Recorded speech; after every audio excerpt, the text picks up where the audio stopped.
Buenas tardes.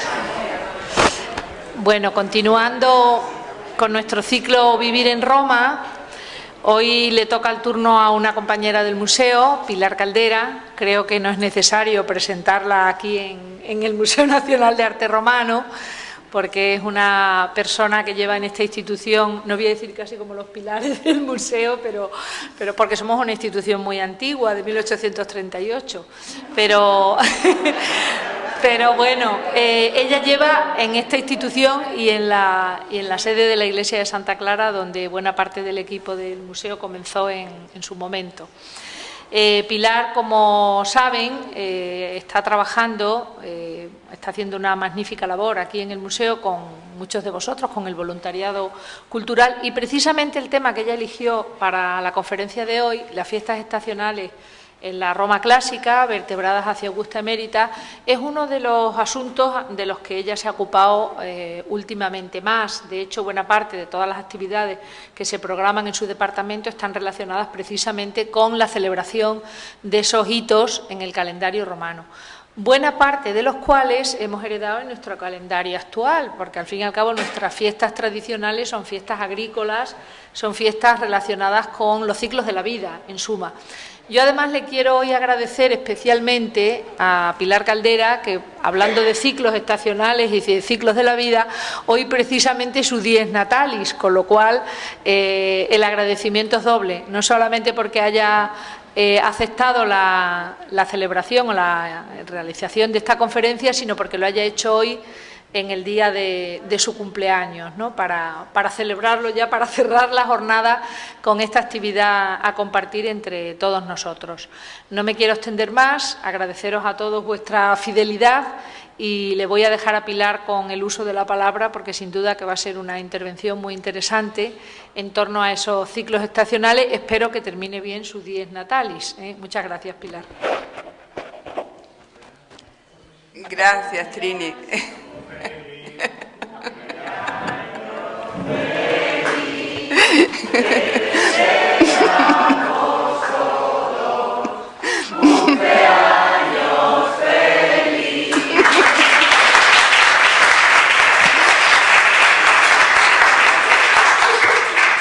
Sin duda el cumpleaños feliz más insólito y que recordaré con especial cariño. La verdad es que no se puede celebrar mejor una edad interesante como la que ya vamos teniendo, que con los compañeros en pleno trabajo y, ¿no?, con las botas puestas, ¿no?, como dirían los que cabalgan por el oeste.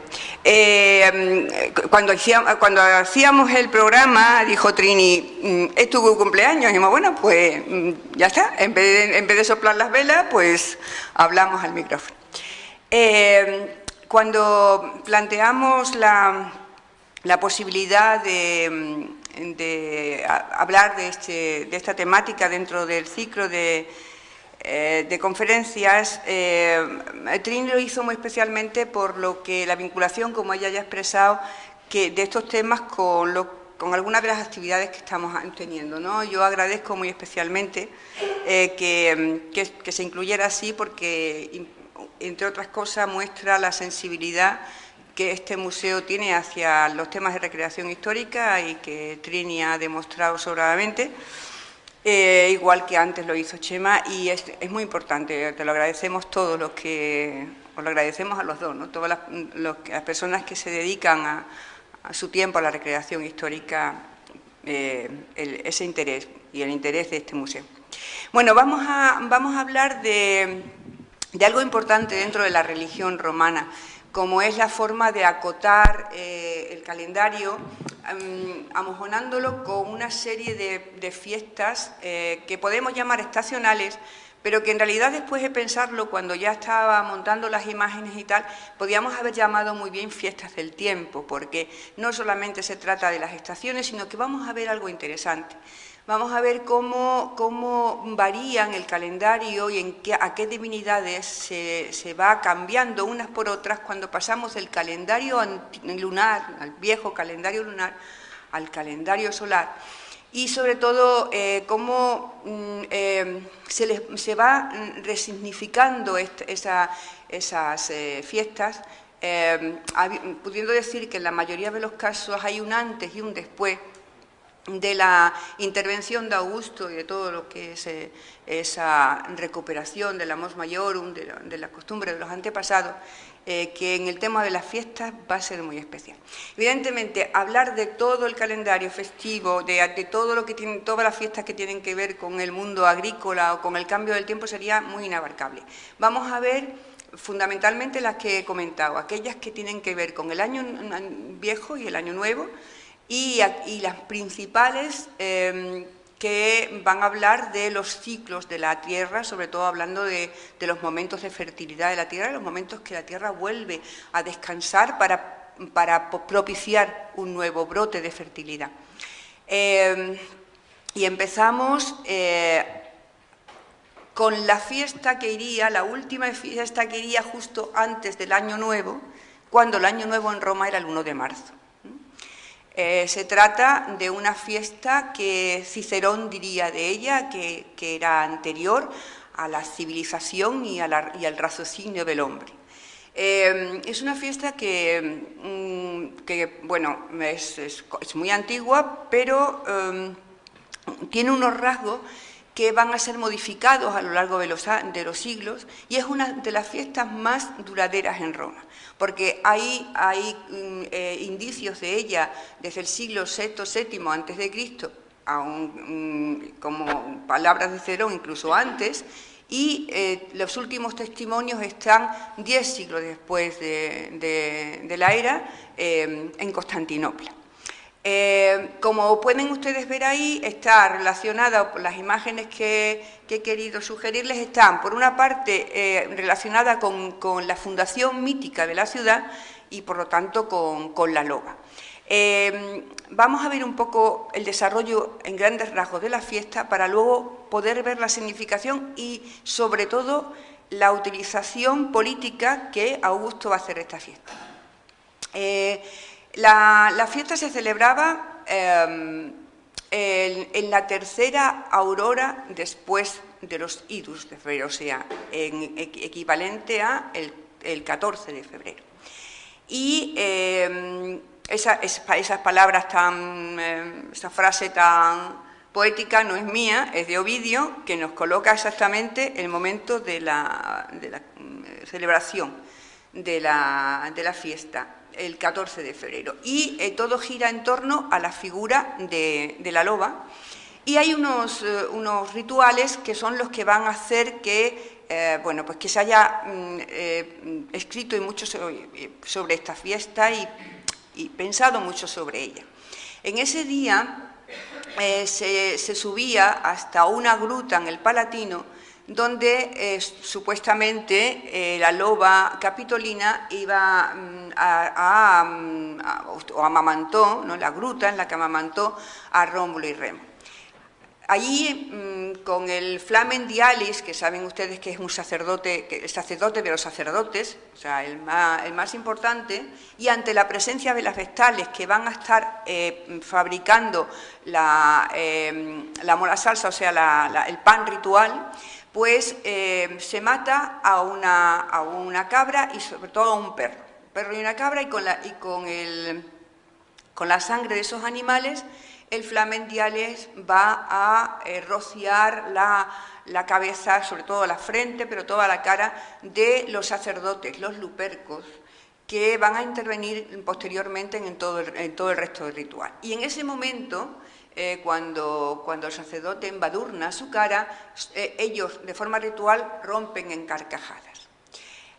A continuación se forma un cortejo con estos lupercos que están desnudos, dicen claramente las fuentes que están enteramente desnudos, cuando van corriendo hacia el centro de la ciudad de Roma, llevando en la mano unos látigos que están fabricados con la piel de los animales sacrificados, o de otros animales, pero de la misma, perros y cabras, y con ellos se azota a todo el que se encuentran, pero especialmente a las mujeres, que le ofrecen, dice dice Suetonio que le ofrecen las manos como si fueran niños en la escuela para que las golpeen, pero también los hombros.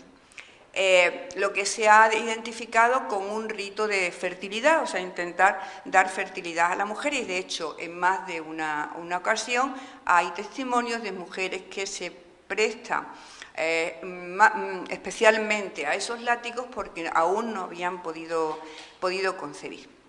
Bueno, así más o menos, en grandes rasgos, es como encuentra Augusto esta fiesta y empieza, según algunas fuentes, a modificar. La principal modificación es que va a impedir que los imberbes puedan participar siendo lupercos. Pero también va a digamos que, revisar cuáles son las funciones de esos lupercos. Y en parte porque había sucedido un episodio no muchos años antes que había creado una cierta suspicacia, porque los lupercos estaban fundamentalmente organizados en dos grupos y César coloca un tercer grupo, los Luperci Iuliani, y coloca a Marco Antonio como el primer sacerdote de ese grupo. Y el año en que él, Marco Antonio, va a abrir esa carrera hacia el centro del foro como el primero de los lupercos de su grupo, al llegar al foro está César sentado en un sitial de preferencia y él se va a separar de la comitiva y va por 3 veces a darle una corona que él rechaza. Hacen un simulacro y eso levanta una cierta suspicacia. Ocasión que también utiliza Augusto, bueno, pues para revisar un poco el tema de los lupercos.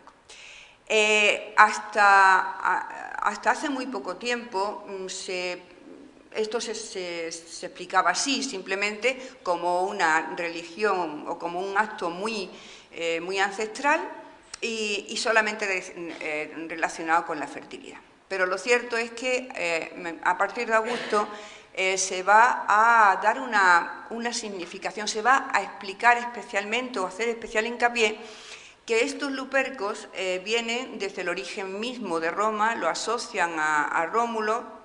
Ya saben ustedes todo el interés de Augusto por relacionarse con Rómulo en cualquier ocasión posible, y lo que hace es que a estos sacerdotes que habían estado antes vetados a 2 o 3 familias o a 2 o 3 grupos, los convierte en un orden sacerdotal del orden ecuestre y lo saca fuera de Roma, lo saca al resto de Italia, utilizándolo como uno de los elementos para latinizar y romanizar todo el resto de la península. Y lo convierte expresamente en un signo de identidad para el mundo romano, diciendo: nosotros venimos de algo, de una barbarie, y Rómulo organizó Roma y lo separó de la barbarie.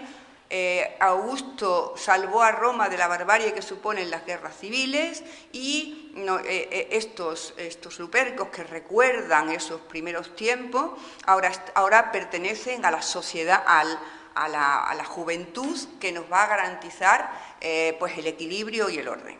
En ese sentido, al convertirse en esa señal de identidad, aunque es una fiesta que solo se celebraba en Roma, va a saltar a las provincias y va a ser representada en distintos tipos de soportes, ¿no?, que nos han llegado.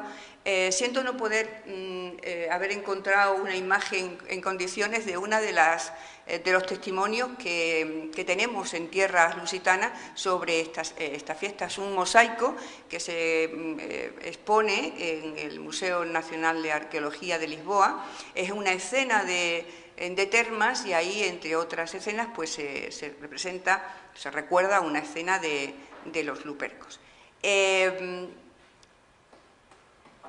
Las representaciones que en un principio estaban referidas todas a la desnudez de los lupercos o al momento de la fustigación, van a ir variando y terminan siendo representaciones, algunas de ellas funerarias, en las que el difunto aparece con un faldellín y identificado su rostro, ya para de alguna manera identificarse, como digo, con esa nueva imagen de los lupercos. Esta fiesta salta de Roma a Constantinopla porque es de los pocos elementos de la nueva capital, que la nueva capital coge de la antigua para seguir con esa nueva forma, ¿no?, de identidad romana.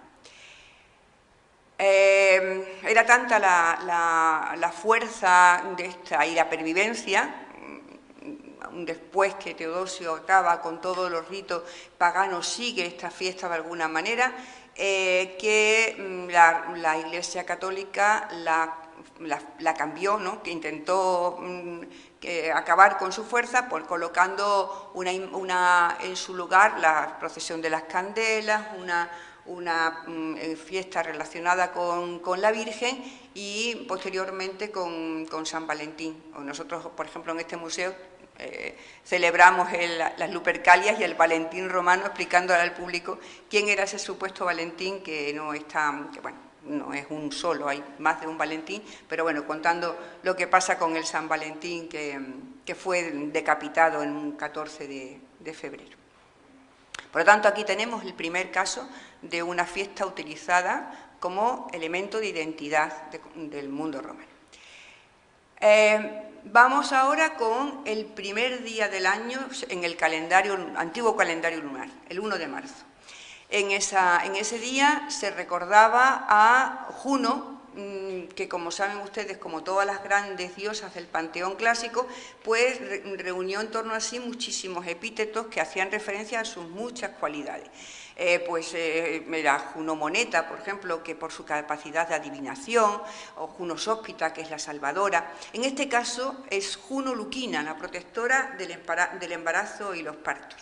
Pero ese 1 de marzo, o sea, todos los primeros de mes están dedicadas a Juno, en tanto que es madre de los dioses. Pero en este caso tiene que compartir el día y todas las celebraciones del mes con su hijo, con Marte, porque a la vez que se está recordando e invocando a Juno, pues también se hace a Marte, como ahora veremos. Una de las características del calendario romano, de la forma de entender la fiesta, es que se asocia siempre a un hecho histórico. En el caso de Matronalia vamos a ver que es el del rastro de las Sabinas. ¿Cómo transcurría este día? Bueno, pues para empezar hay que decir que la mujer, que como ya hemos comentado aquí, se ha comentado muchas veces por distintos motivos, ya se ha dicho que la mujer tiene su representación en el marco del hogar y ahí es donde tiene su poder. En el caso de la religión romana, no tiene una representación grande oficial o fuera del marco familiar, excepto este día, el día de las matronalias, en las que públicamente se les reconoce y se les rinde tributo como esposas y como madres. Entonces es el momento en que la mujer, es uno de los pocos y escasos momentos en que sale y que aprovecha esa representación social para poder hacer algo muy importante, que es hacer rituales públicos. Y ahora, llegado a este punto, me van a permitir que haga un inciso, porque es muy importante para que entendamos esto y otras fiestas. El hombre romano y la mujer romana tenía una clara sensación de pertenencia a la religión oficial, a las religiones romanas. Pero para pertenecer a la religión romana no es porque hubieran hecho una profesión de fe o hubieran declarado ser seguidor de... No se hacía como una conversión ni un hecho individual, como pasa con las religiones orientales. A la religión romana se nace siendo y perteneciendo a la religión romana, o llegas a ella cuando consigue la ciudadanía. Es una religión, sobre todo, una religión de orden político, y es una religión cívica, en la que lo más importante es pertenecer a la comunidad, y los rituales, tú perteneces a ellos o formas parte de ellos, tanto que tienes una familia, perteneces a una gens y al Estado, o sea, alguno de esos estamentos.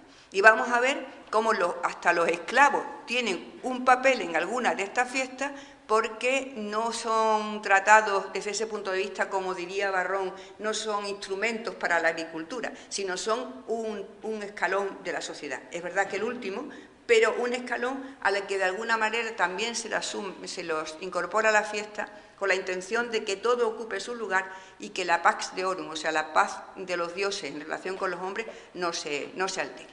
Bien, pues en esa religión cívica, en esas grandes manifestaciones, siempre hay una parte muy importante ritual, que son los sacrificios, los augurios, la forma de comunicarse con los dioses. Y Matronalia no es algo diferente, es el único día en que las mujeres van fuera del hogar y, con independencia de que ya hayan llevado flores en su altar familiar, o lo hagan luego al volver del foro y sigan con sus devociones particulares, allí en el templo de Juno van a hacer sus ofrendas y van a pedir por sus matrimonios, sobre todo por las mujeres de sus familias que están embarazadas o que aún no han podido quedar embarazadas, o que han tenido algún aborto y tienen ese problema, ese estigma de haber sido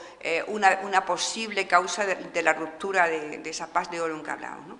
Se hacen todos esos sacrificios y luego se vuelve a la casa. Ahí se tiene una de las partes fundamentales del ritual, que es una comida en la que no intervienen los hombres por rito. O sea, según el ritual, no intervienen los hombres, sí que están las mujeres.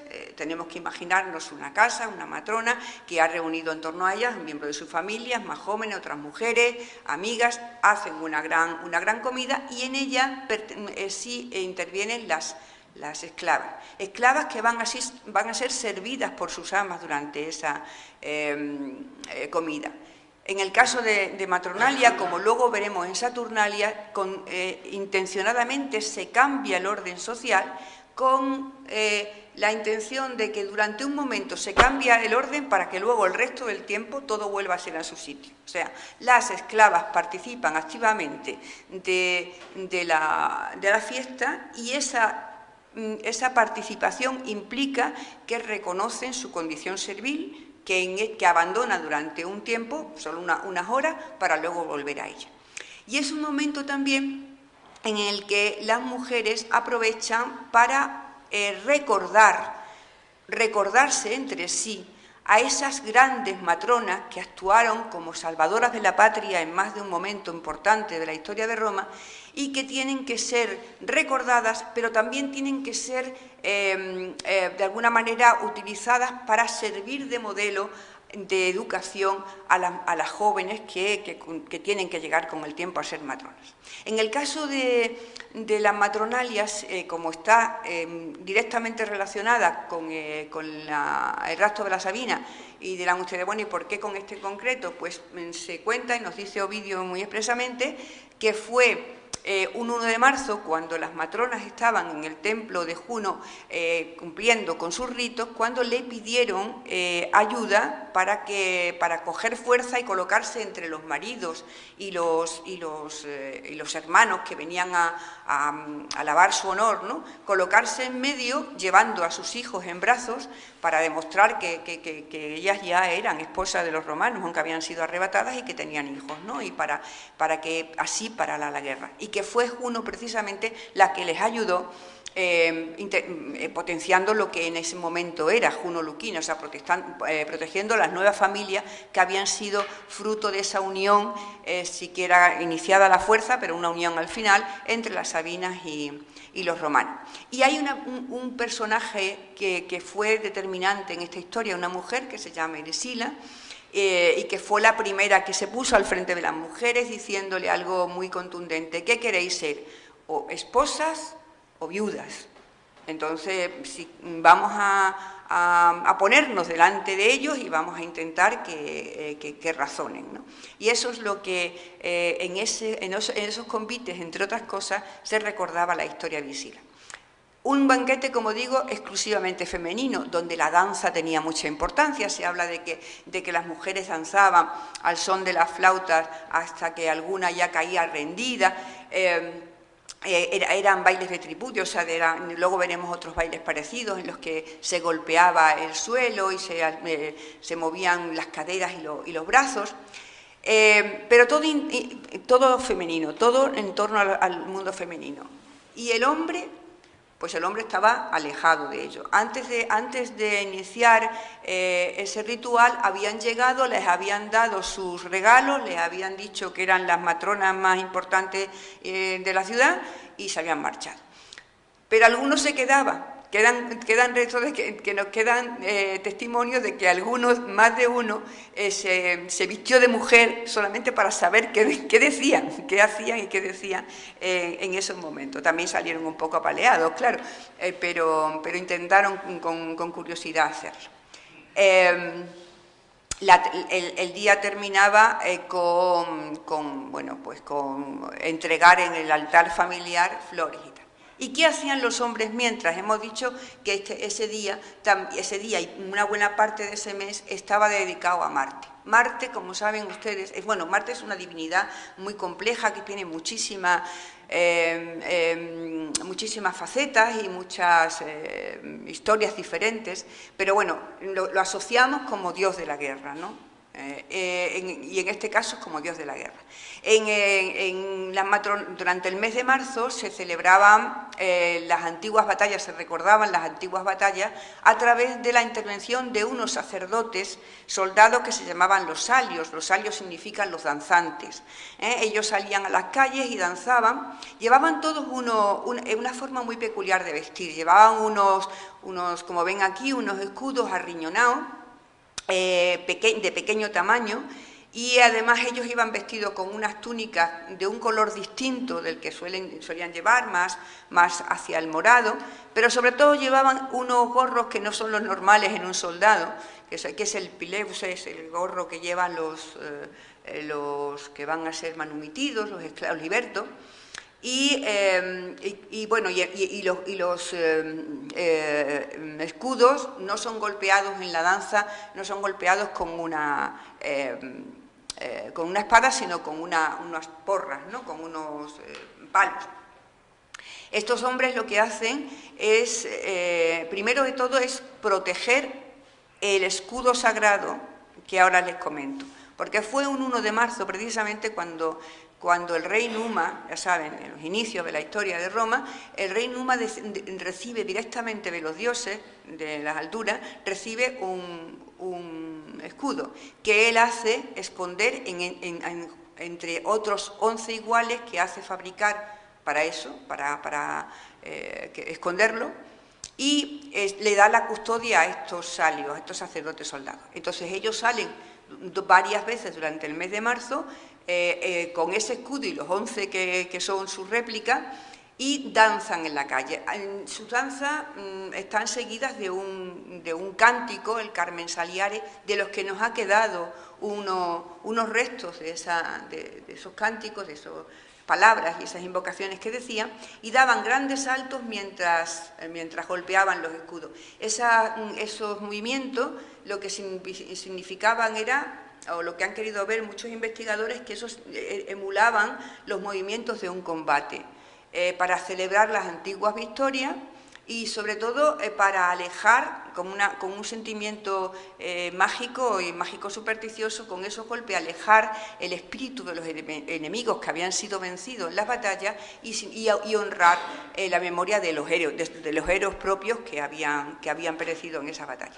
Por lo tanto, Matronalia el 1 de marzo es el enfrentamiento, la complementación entre Juno y Marte, las matronas y los salios, los salios enfrentados al combate con las armas y las mujeres enfrentadas a su combate a través del parto, que en el mundo antiguo estaba considerado como un parto en sí mismo. Esa forma de propiciar, ¿no?, y de bendecir de alguna manera la maternidad sí sale del marco estricto de la ciudad de Roma y va a tener muchas implicaciones fuera de ella. No así la danza de los salios, que tiene su significación muy concreta en la ciudad de Roma. Yo he traído aquí una imagen de nuestras matronalias cuando hacemos en el museo, en la nave principal, recordando la importancia de ese día. Ven ustedes que están todas ataviadas, a pesar de estar en un interior de la casa, van todas vestidas de blanco y todas llevan la cabeza velada. En este caso, el blanco de matronalia lo que quiere demostrar es el poder económico, el poder social de las mujeres, no así como en otras fiestas que veremos ahora, la cerialia, que es por rito, y según lo que marca el rito, tienen que estar vestidas de blanco. Están todas veladas, excepto aquellas mujeres que están embarazadas o que lo han estado recientemente, o que son esclavas. Las que están en primer término son esclavas, llevan el pelo suelto y no llevan velo. Se ve la diferencia social con eso. Bien, el 1 de marzo era el año nuevo del calendario lunar, pero con el cambio de calendario aparece una nueva fiesta, Anna Perenna, que también va a ser muy potenciada por Augusto.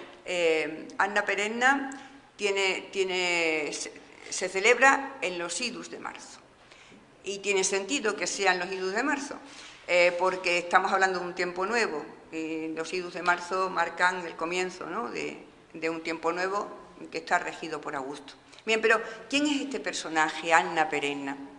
Bueno, pues para empezar, es un personaje que llega relativamente tarde a Italia, hacia el siglo III a.C., y para saber quién es, tenemos que remontarnos lejos.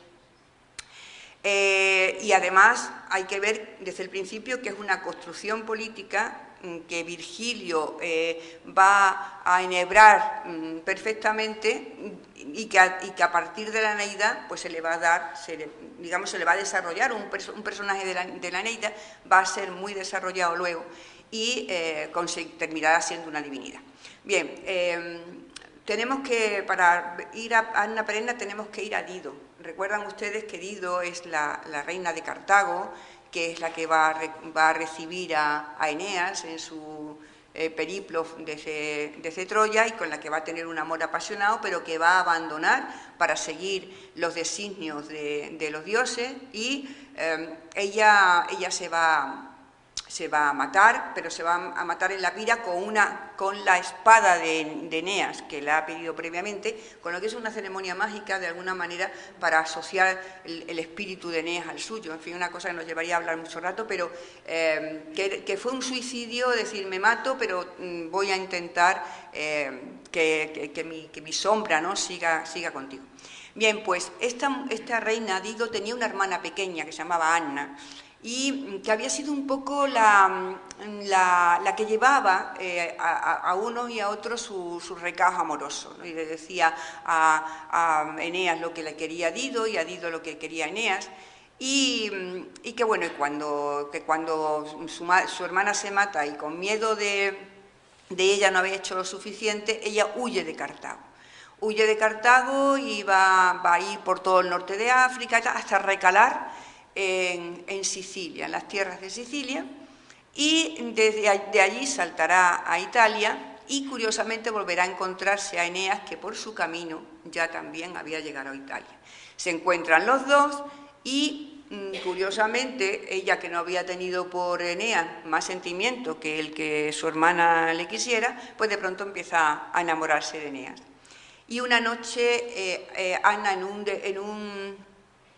un sueño ve a su hermana Dido, que le avisa y le dice: este sentimiento va a acabar contigo, huye. Entonces ella se despierta del sueño en medianoche, y por un bosque que está además lleno de lobos, pues va a ir corriendo, nota que le siguen los lobos y justo cuando están a punto de alcanzarla, de darle caza y de atacarla, ella va a caer de cabeza en un río, el río Numiquio, y toda la noche pasará bajo las aguas y al día siguiente aparecerá, pero ya no como una mortal, ya no es Anna, sino Anna Perenna, ¿vale? Y esa Anna Perenna va a desarrollar papeles curiosos dentro de la historia de la historia de Roma y de algunos ciclos míticos de importantes personajes divinos. En el caso de la historia de Roma, a Anna la vemos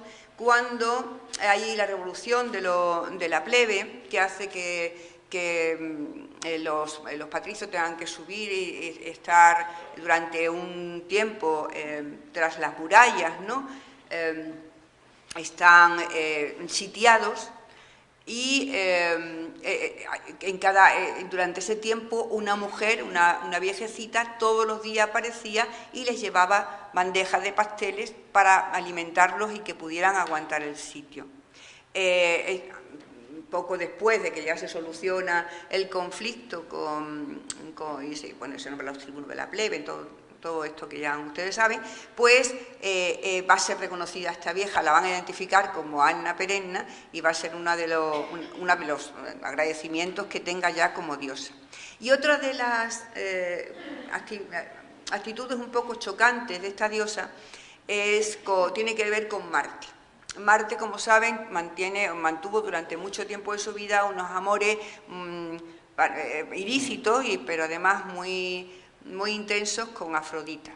Pero también se enamoró así circunstancialmente de otras diosas y una de las veces pues fue a poner los ojos en Atenea, que es una diosa virgen y una diosa que hay que tener cuidado con ella. Pero andaba el hombre siempre muy mohino diciendo que quiero que me haga caso Atenea y tal, y entonces Anna Perenna aparece y le dice, pues no te preocupes que yo te voy a ayudar. Y poco después le dice, ya he preparado tu matrimonio, tienes que venir feliz y además con todo poderoso, porque te espera Atenea junto al lecho nupcial.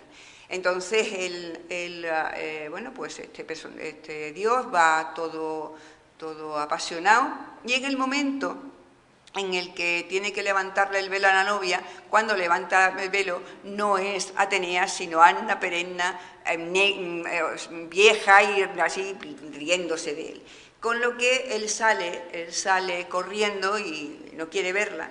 Y es una de las formas en las que se explica cómo Marte es desplazado en el calendario, en ese mes suyo, para colocar justo en los idus de marzo, o sea, recordando que es el día en que muere César y por lo tanto empieza una nueva era en que Augusto está, a este Anna Perenna. Anna Perenna que en ese día, en el día del 15 de marzo, pues van sus personajes, o sea, sus acólitos, Roma entera y muchas partes fuera de Roma, van a ir a los campos y van a salir las mujeres van a ir con el cabello suelto, importante, hay más de una celebración que el ritual exige algo que normalmente no hace una mujer romana, una matrona, que es soltarse el pelo. Con el pelo suelto, con las túnicas desceñidas, en algunos casos descalzas, y van a ir a orillas del río, a orillas del Tíber, recordando que Anna Perenna surge de un río, y van a repetir una y otra vez esa frase, Eutannare perennarenque come delicias, para que todo el año transcurra felizmente, una forma de hablar del nuevo tiempo. Es una fiesta fundamentalmente muy licenciosa. Ovidio dice que vio en unas fiestas de Anna Perenna llegar por la tarde, ya al atardecer, a dos viejecillos que uno a otro se agarraban, eran matrimonio, y el hombre intentaba agarrar a la viejecita, pero la viejecita al final era la que agarraba al hombre, y preguntándole cómo que uno tiene más fuerza que el otro, ¿no? Y dice, porque hay que beber, y es que eso era uno de los rituales, había que beber tantas copas de buen mulsum, o el buen cóndito, tantos como años se deseara vivir, no ya tener, se deseara vivir, y parece ser que el marido había deseado vivir más años que ella, ¿no? Bueno, es una anécdota, pero que se dice hasta qué punto la bebida era importante. Se comían los pastelillos de Ana Perenna, se bebían esos vinos, y luego se construían unas cabañas con ramaje a la orilla del río, donde las parejas entraban para cantar los versos fesqueninos, son los versos estos de alto contenido erótico que se cantaban a hombres y mujeres, ¿no? Festejando así de una manera bastante licenciosa la fiesta. Bien, esas son las fiestas del Año Nuevo, ¿no? Para abrir el año.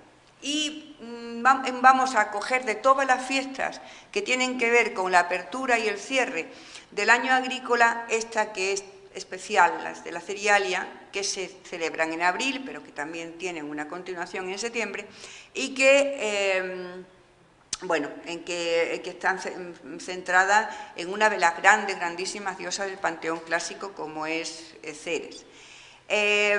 La Cerialia, para entenderlo, hay que ir primero a la Demeter clásica y luego llegar a la Ceres romana y a su relación y su vinculación con la fundación de ciudades. Las Cerialias se celebran entre el 12 y el 19 de abril.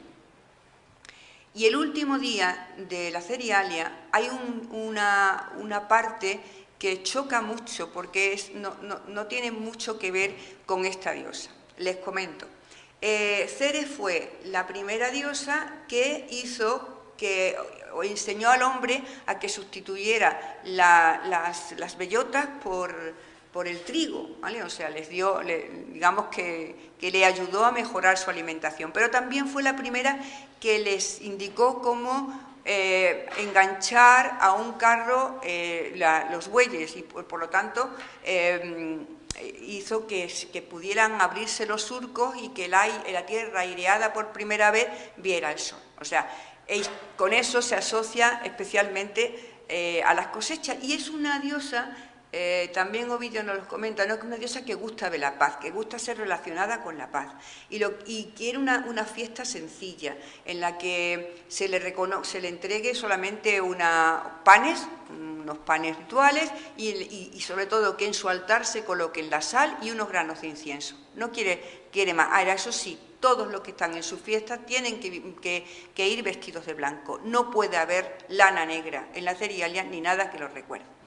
Eso en origen, pero luego, como les digo, el último día de la fiesta, pues hay algo que choca con todo lo demás, y que además se celebraba en un sitio muy concreto, que era, ya siendo Ceres, en el Circo Máximo de Roma.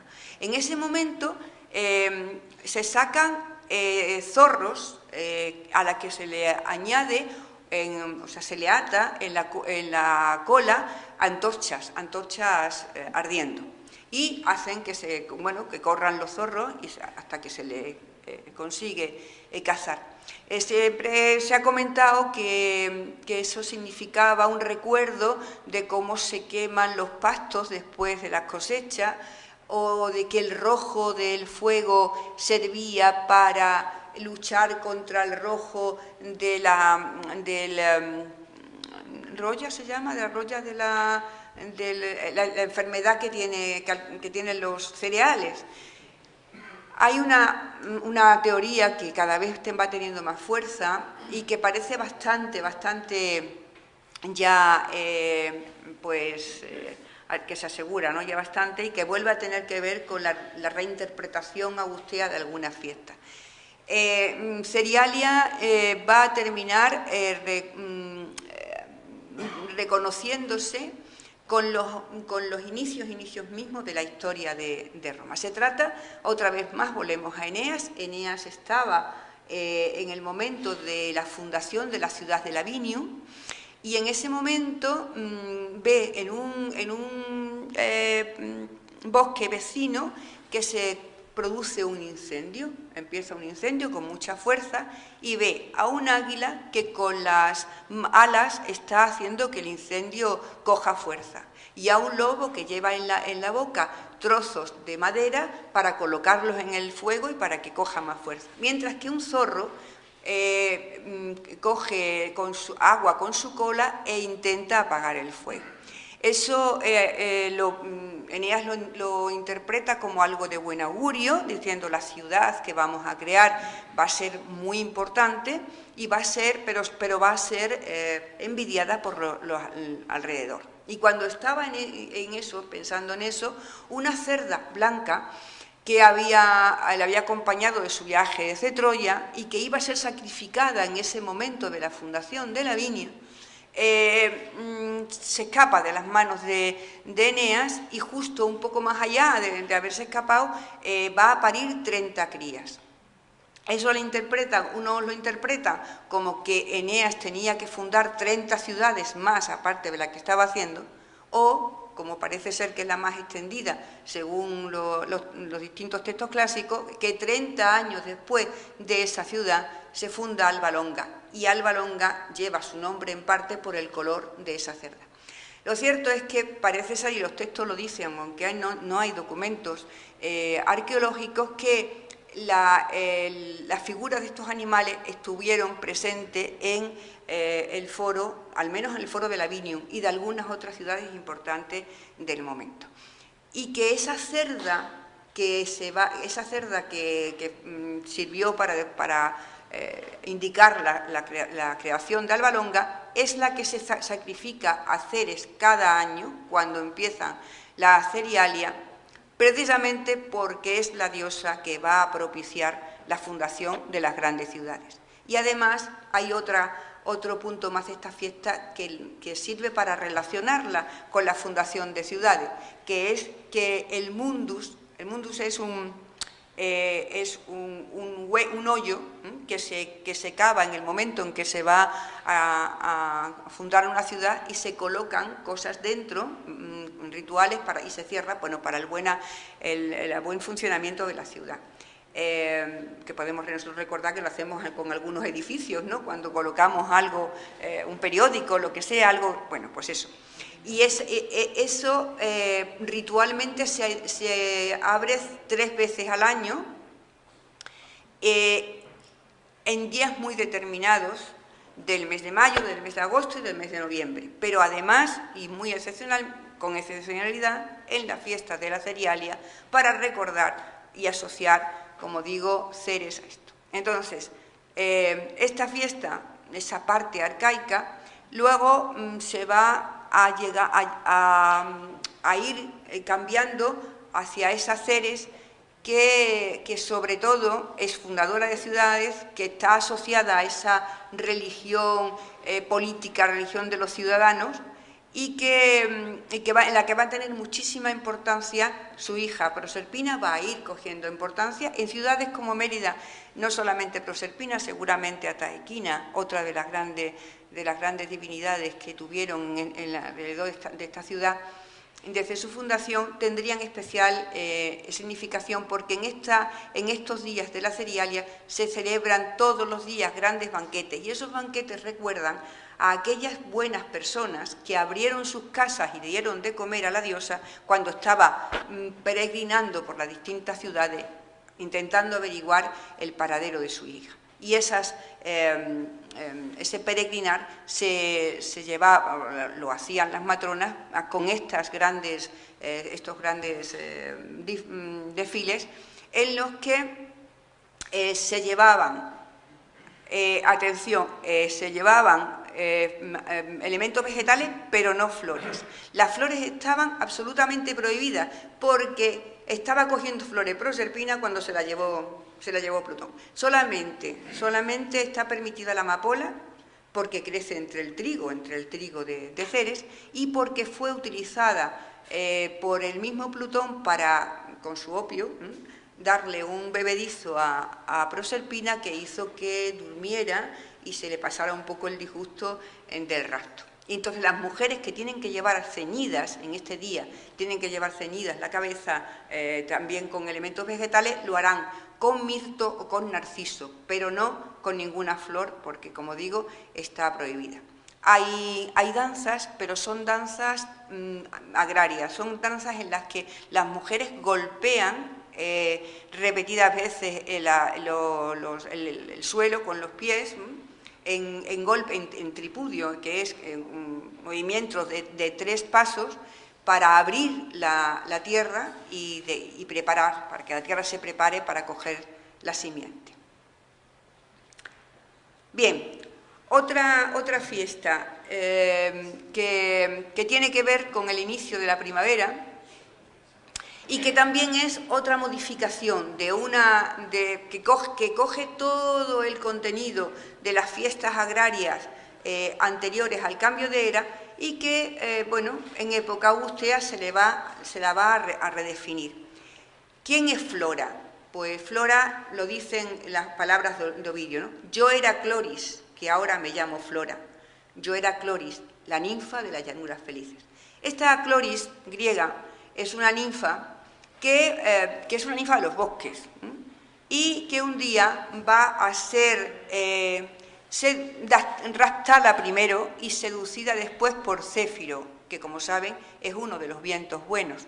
Entonces Céfiro, en una actitud distinta a lo que era normalmente, porque esto sería más propio de Bóreas o de algún otro de los vientos más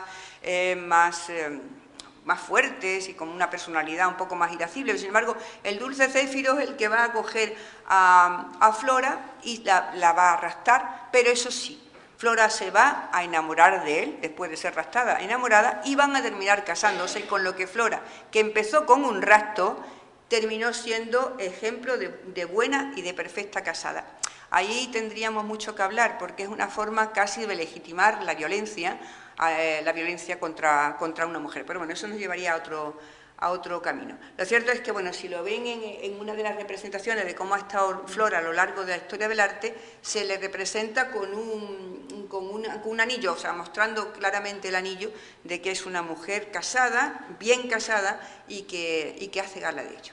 Bien, en tanto que compañera de Céfiro pasa de ser una ninfa más a convertirse con él en la hacedora de la fertilización y del nacimiento de las frutas y de las flores. Ellos van a estar dedicados especialmente a los jardines. Es lo que da belleza serían los locus amoenus, ¿no? Lo que hacen que estén bellos los campos y que estén especialmente los jardines bellos. Pero además ella va a tener algún detalle de fertilidad, o sea, de poder propiciar la fertilidad, sobre todo en este caso. La representación que ven ustedes ahí es de Zeus y de Hera, en de los escasos momentos en que este matrimonio tiene están un poco bien avenidos, porque, como saben, Júpiter siempre está pues con cualquier diosa menos con su esposa. Y entonces, bueno, después de un momento de aproximación así un poco más agradable, Hera ve que Hera o Juno, como queramos verlo, ve que Júpiter se ha vuelto a marchar con otra y entonces decide tener ella un hijo por sí mismo, puesto que Júpiter ha tenido a su diosa Atenea, a su hija Atenea, ella quiere tener un hijo. Y entonces quien le va a ayudar es Flora. Flora va a colocar sobre su regazo una rosa y es la forma en la que facilita que Juno pueda llegar a tener a su hijo, que luego será Marte, el dios de la guerra que hemos visto. Bien, los días de Floralia, que son los últimos días de abril y los primeros de mayo, la gente sale a los campos, y además no solamente en Roma, en todas partes. Tendríamos que imaginarnos aquí, en la ciudad de Mérida, pues avanzando, ¿no?, por las vías de salida de la ciudad, en torno al acueducto de los Milagros, ¿no?, en un ambiente primaveral y bello, muy bellamente ataviadas, porque iban vestidas de colores claros, sin túnica, sin manto, solo con las túnicas, el pelo suelto o semi-recogido, ceñidos los cabellos con coronas, y danzando danzas agrarias, las danzas para dar fertilidad al campo y para pedir fertilidad en todos los sentidos. Es una fiesta además en la que se come y se bebe también con mucha prodigalidad, pero sobre todo cosas concretas. Por ejemplo, la miel, muy especialmente, el cocetum, que también se había tomado en Anna Perenna. Cocetum es una bebida que se da en las bodas, ¿no?, para hacer más agradable el momento de la entrega de la novia al marido. Bueno, pues tanto en Floralia como muy especialmente en Anna Perenna, las mujeres toman cocetum para recordar ese día y los alimentos que les son agradables a la diosa, que en este caso pues especialmente es la miel. Y ya por último, las fiestas que hemos visto, las fiestas que abren el año agrícola. Vamos a ver el que cierra el año agrícola. Hemos visto las fiestas que abren el año y vamos a ver quién las cierra. Saturnalia, que es la gran, que todos recordarán cuando decimos Saturnalia, la Navidad precristiana, ¿no? Bueno, vamos a ver qué es esta Saturnalia y quién es Saturno. Saturno es un dios que tiene dos momentos y dos historias muy distintas, son casi opuestas. Está el Saturno romano, bueno, Cronos romano, y el Saturno, o sea, el Cronos griego y el Saturno romano. Este personaje, Saturno, es un dios muy antiguo, muy antiguo, y es dios hijo de Gea, el hijo más pequeño de la unión entre Gea y Urano. Por lo tanto, era hermano de los titanes, hermano de Nemosine, por ejemplo, que es la madre de todas las musas. En fin, es un personaje muy antiguo. Bien, era el más pequeño, como digo, de todos los titanes. Y los titanes son castigados por su padre Urano y llevados al Tártaro, o sea, a la parte más recóndita de los infiernos, y allí están atados y castigados. Entonces, Gea, la madre, hace que convence a Saturno para que se enfrente a su padre y libere a los titanes. Él lo hace, acaba con su padre, ya saben que se enfrenta con él, le cercena el sexo, cae al mar, en fin. Y ahí ya otras historias, pero él consigue matar al padre y va a rescatar a sus hermanos los titanes. Cuando salen los titanes del Tártaro, le dicen: mira, a nosotros nos toca por edad, somos los mayores, tendríamos que reinar, pero tú lo has hecho muy bien, tú reina en nombre de nosotros, solo con una condición: ninguno de tus hijos puede reinar antes que uno de los nuestros. Entonces, ante eso, Saturno va a ir comiéndose a sus hijos, uno y otro, hasta que su mujer se cansa, la tierra Gea se cansa de eso, y ya saben que le oculta al último de sus hijos, que va a ser Zeus, lo oculta, lo manda a la isla de Creta, allí lo cría una ninfa que se metamorfosea en forma de cabra y lo alimenta.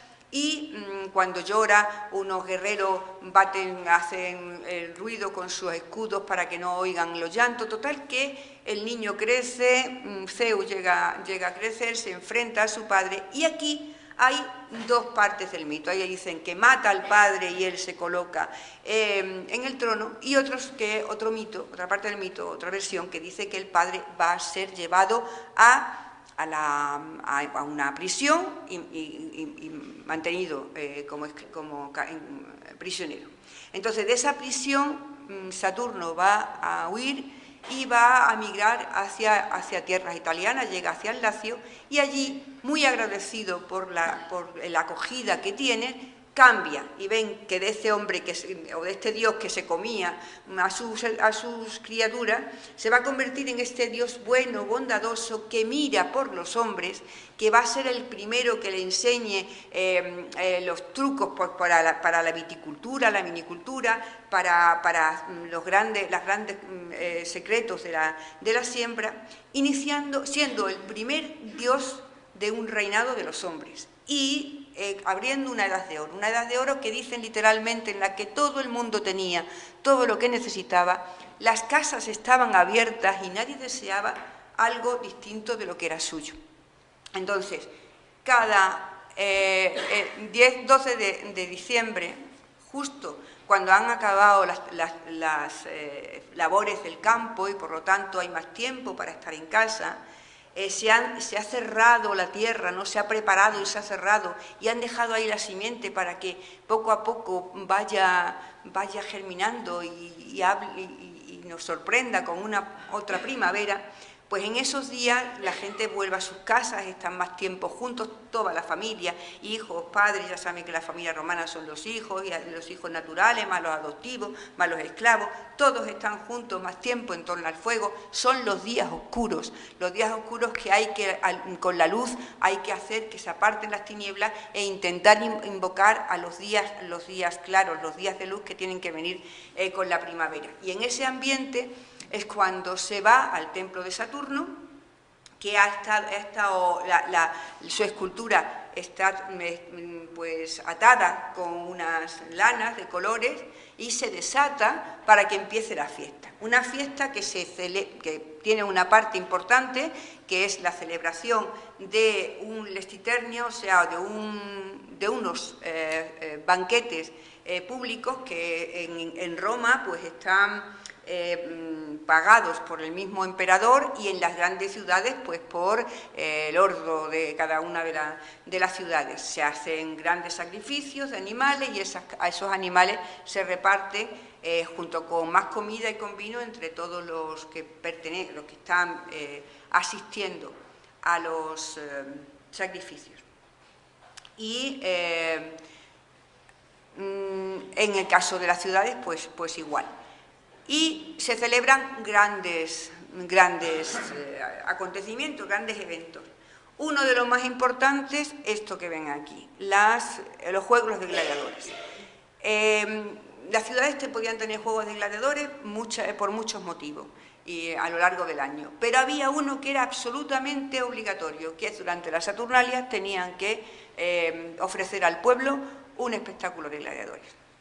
A primera sangre o a muerte, en función de las posibilidades de cada ciudad, pero sí se hacían los juegos gladiatorios, que se hacían en el anfiteatro para todo el pueblo y que aquellos hombres, familias importantes y poderosas, además de acudir al anfiteatro esos días, llevaban a su casa y a sus convites, llevaban también gladiadores para que completaran la fiesta.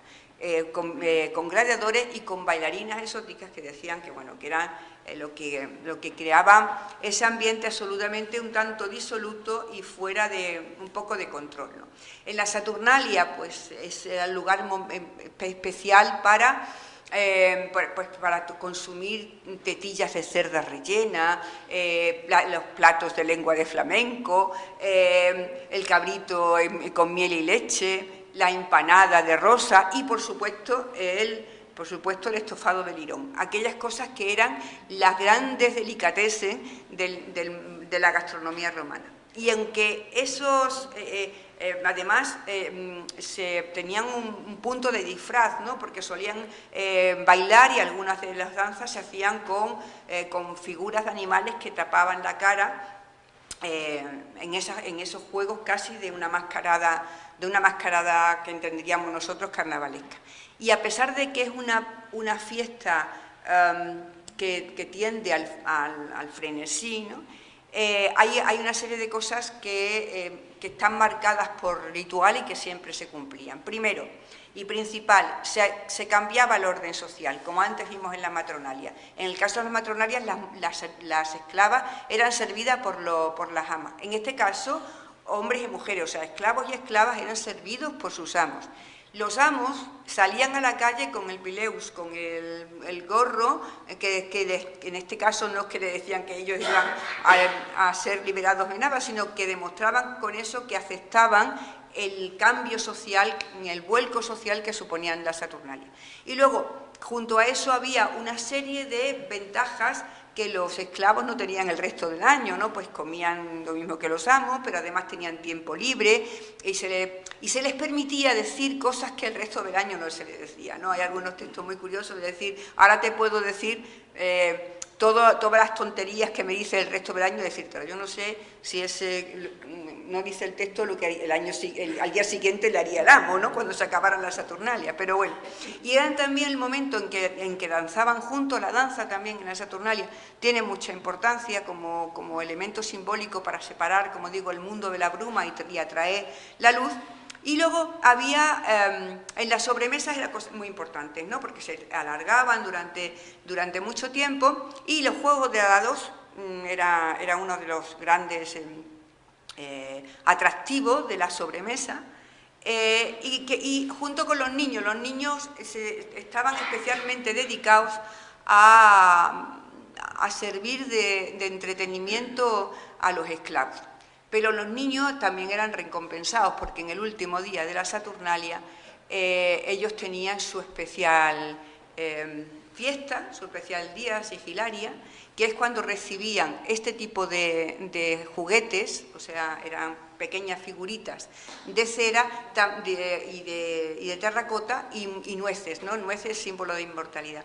Todos se regalaban, es otra de las cosas, de las características que nos pueden recordar nuestra Navidad, pero con una diferencia: el regalo tenía importancia por el regalo en sí y no por el valor. No se regalaban nunca grandes cosas, eran siempre eso, una figurita de unos pocos de nueces, algún fruto seco, una figurita, pero eso sí, todos al intercambiarse esos regalos se deseaban una io Saturnalia, bona Saturnalia, que quería decir, pues eso, que sea una Saturnalia feliz.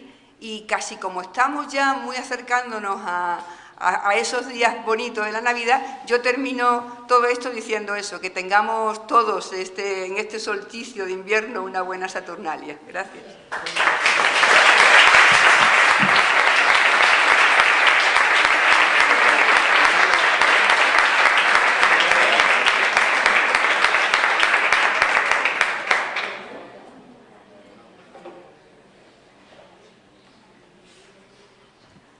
No sé si alguien tiene alguna pregunta, algún comentario.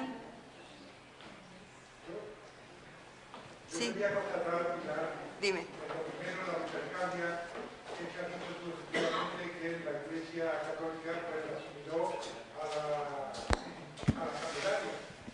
Y entonces se celebra la Virgen, es la presentación de la Virgen, la purificación de la Virgen, la presentación de Jesús en el templo, es la que son. Y lo que sí es cierto, que es lo que yo me iba a hacer más hincapié, es que en mi pueblo, y me imagino que en muchos otros y tales, era el día del tizne, que cogían con un corcho que se quemaba en la candela, y entonces los chicos salían, y a las chicas que venían por el pueblo, pues cogían y le tiznaban la cara. Era, pues podía ser, en vez del latiquillo que llevaban esta gente, pues los lupercos modernos, pues era una corcha que era menos traumática, pero no es extraño que ya que era la asimilación de una cosa, que pudiera ser también eso, ¿no te parece a ti? Sí. Hay cosas sorprendentes. Bueno, lo que dice es que es muy evidente, ¿no? Que es un gesto muy parecido. En lo que llamamos dioses del frío, o sea, son aquellos que reinan, ¿no? Terminaba Saturnalia y hasta el comienzo de la primavera. Ahí hay cosas muy sorprendentes con nuestra tierra, sin ir más lejos. El caso, por ejemplo, del peropalo. Sabéis que el peropalo tiene una característica, ¿no? Y es que es propiedad, entre comillas, de una familia, de aquella que puja por él y se queda. Y entonces el peropalo tiene que ser atendido, cuidado, vestido, tal, por la familia. Y son 2 o 3 familias las que se lo van pasando, ¿no? Y es muy parecido a cómo funcionaba en origen los lupercos, que pertenecían a 2 o 3, bueno, en principio a 2 grupos.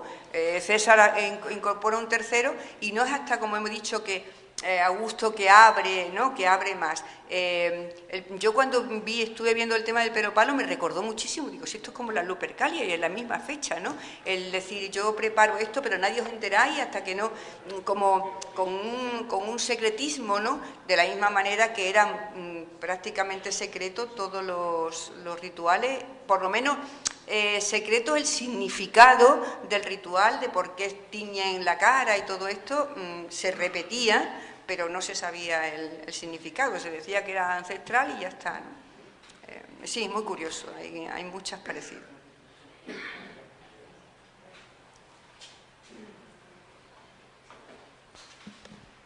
Pilar, sí. Yo quería saber si el día ese, los 2 días que se hace eso de la inversión social, sí. que me recuerda también a cuando aquí en los católicos también hay un día que el Papa le lava los pies a unos mendigos, en fin, y a algunos sacerdotes.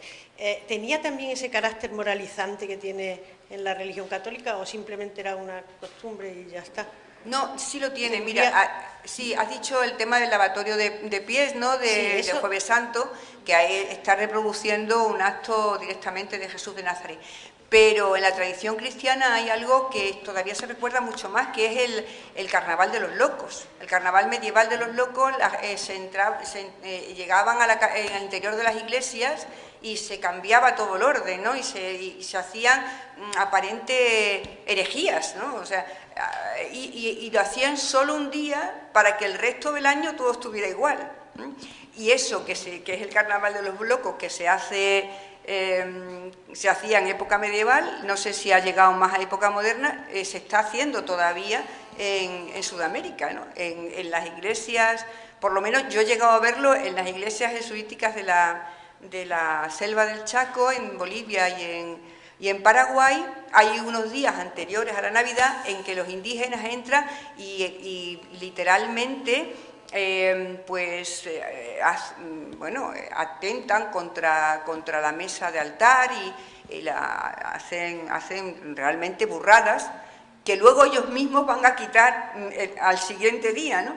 Pero para que sus dioses anteriores no se enfaden, ¿no? y puedan estar la religión católica el resto del año bien. O sea que en el fondo es la misma idea. O sea, cambiemos, alteremos todo durante un día para que luego el resto del año cada uno ocupe su lugar. Y sí, existe en la religión cristiana.